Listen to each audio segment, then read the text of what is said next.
Okay, अभी हम critical frequency देखेंगे जो ज़ीरो रेफरेंस का ही पार्ट है।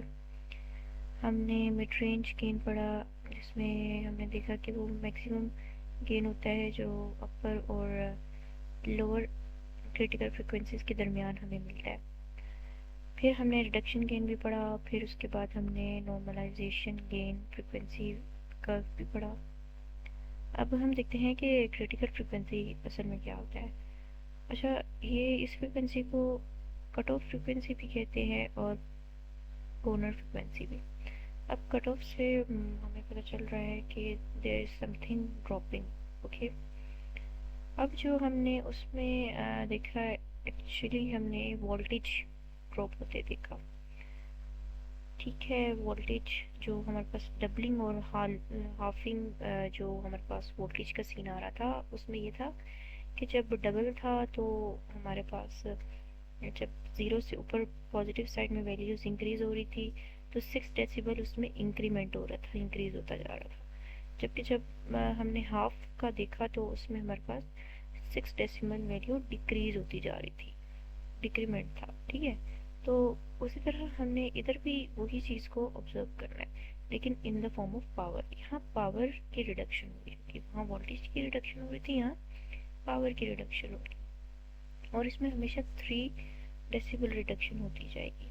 अब आपने देखा था वहाँ तो पावर सॉरी वोल्टेज गेन के लिए फॉर्मूला था जो 20 log सम वैल्यू गेन की हमारे पास शो हो रहा था।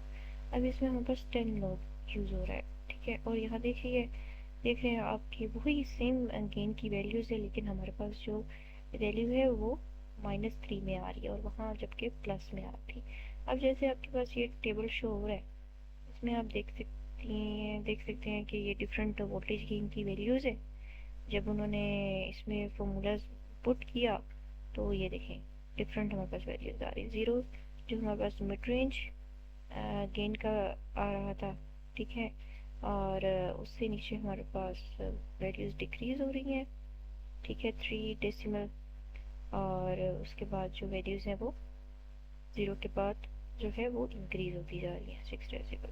ठीक है, तो ये वैल्यूज़ जो मेनली है ये हमने in the form of reference, in the form of mid range के रिस्पेक्टिव बाकी कंपेयर की हैं वैल्यूज़।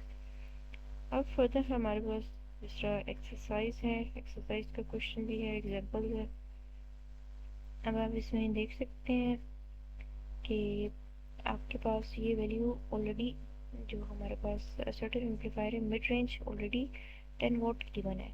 हमने आरएमएस फाइंड आउट करनी है, output voltage for each of the following decibel gain reduction with a constant RMS input value voltage. ये input voltage हमारे पास दिया हुआ है। ठीक है, अब एट -3 डेसिबल देखना है। आप पीछे ऊपर ग्राफ में देख सकते हैं कि -3 डेसिबल में आपके पास ये वाली वैल्यू मिल रही है 0.7007। ठीक है, अब इसको पहले फाइंड आउट करना है इस वैल्यू को, क्योंकि एग्जैक्ट तो हमें पता नहीं होगा कि इसकी क्या वैल्यू है। तो आपने इसकी जगह, इस वैल्यू की जगह आपने क्या एक्सपुट कर देना है। अब जैसे मैं इसको सॉल्व करती हूँ, आप देख सकते हैं इसे कि मैंने इसको कैसे सॉल्व किया। ठीक है, अब इसमें एग्जाम्पल में देखें कि -3 डेसिबल के लिए पहले मैंने सॉल्व किया कि 20 log x, इसको कुछ भी आप नेम दे दें, -3 डेसिबल लिख दें जो हमारे पास इनपुट वैल्यू ऑलरेडी गिवन है। अब log x है, इसको वहाँ शिफ्ट करें, डिवाइड करें, आपके पास 0.15 -0.15 डेसिबल टर्म आ जाएगी। ठीक है, अब मज़ीद आप इसको देखें, इसका एंटी लॉग ले लें। जब लॉग वहाँ शिफ्ट होगा बस आपने शिफ्ट लॉग प्रेस करना है आपके पास और वैल्यू पुट करनी है, आपके पास 0.707 की वैल्यू आ जाएगी। अब फर्दर 0.707 वैल्यू और मिड रेंज ऑलरेडी जो गिवन था 10, तो उसके साथ मल्टीप्लाई कर देना, आपके पास ये जो रिक्वायर्ड आरएमएस वोल्टेज है हमारे पास आ जाएगा। ठीक है, अब इसी तरह अगर आप जो एक्सरसाइज जो सॉल्व है वो अगर आप देखें तो उसमें बस अगर पहला पार्ट देखें 0 डेसिबल के लिए, तो उसमें उन्होंने तो 50 के लिए कहा है ना। सेम वही चीज़ अपने 0 डेसिबल पे फॉर्मूला पुट कर देना है। पहले तो 0 पर 1 आ गया, अब 50 पर हमने देखना है तो 50 को मल्टीप्लाई करते हैं, सिंपल यही है। बाकी आप खुद सॉल्व कर सकते हैं। अगर कोई प्रॉब्लम है, कोई क्वेश्चन है तो आप पूछ सकते हैं। Thank you.